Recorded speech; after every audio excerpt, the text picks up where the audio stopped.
Shah news में आपका इस्तकबाल है। ताज़ा तरीन खबरों के लिए देखते रहिए शाह न्यूज।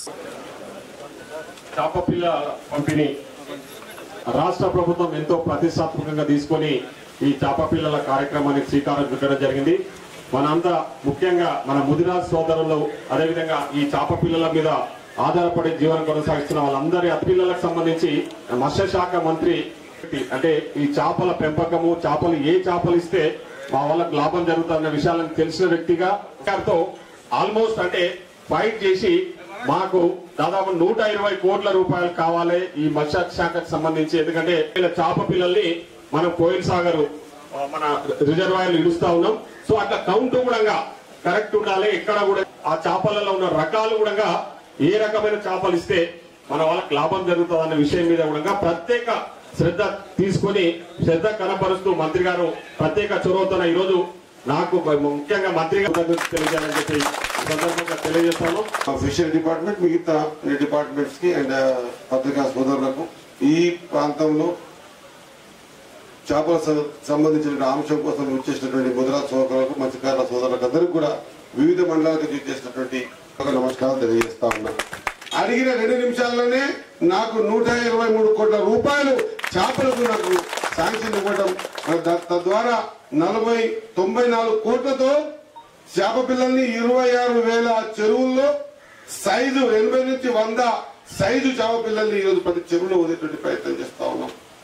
ఆ వదలడం ఒకటి ఎట్లా ఉండాలి, ట్రాన్స్పరెంట్ గా ఇలాంటి పెద్ద పెద్ద కోయిల్ సాగర్ చెరువుల్లో కలెక్టర్ ముందల అడిషనల్ కలెక్టర్ ముందల తర్వాత కొంత చిన్న ఉంటే ఆర్డీఓ ముందల ఇంకొంత చిన్న ఉంటే చెరువు అయితే ఎంఆర్ఓ ఎంపీడీఓల ముందల ఎవరితోనూ కూడా వేలు పెట్టి చెప్పించుకోకుండా ఇది కుల వృత్తి, దీన్ని ఖచ్చితంగా ఒక పెద్ద పరిశ్రమ ఏర్పాటు చేయాలి।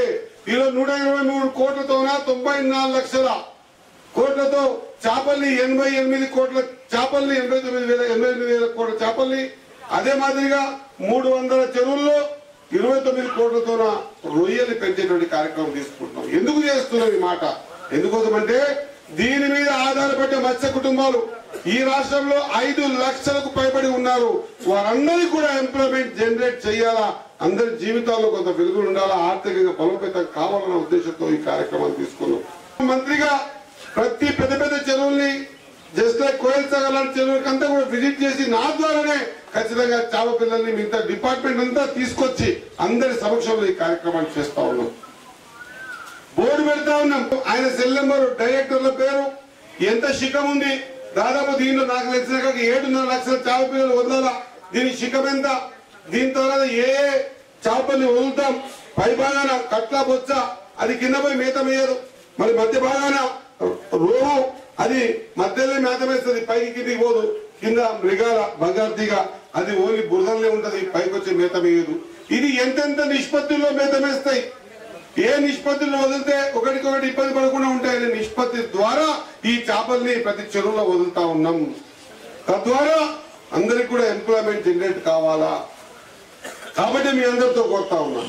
ఇక్కడ చాలా మంది నాయకులు ముదిరాజ్ నాయకులు చేపల ఉత్పత్తి కేంద్రం ఒకటే కాకుండా వీలవుతే ఇక్కడనే ఈ అయితే 3 ఏదైతే అడిగినో కొత్తకోటలో ఇక్కడ మదనాపురంలో అడిగినో దీనికి గాను సంబంధిత ఒక చిన్న మినీ కోల్డ్ స్టోరేజ్ ను కూడా ఈ కోయిల్ సాగర్ దగ్గర శాంక్షన్ ఇచ్చేసి ఏర్పాటు చేస్తాం।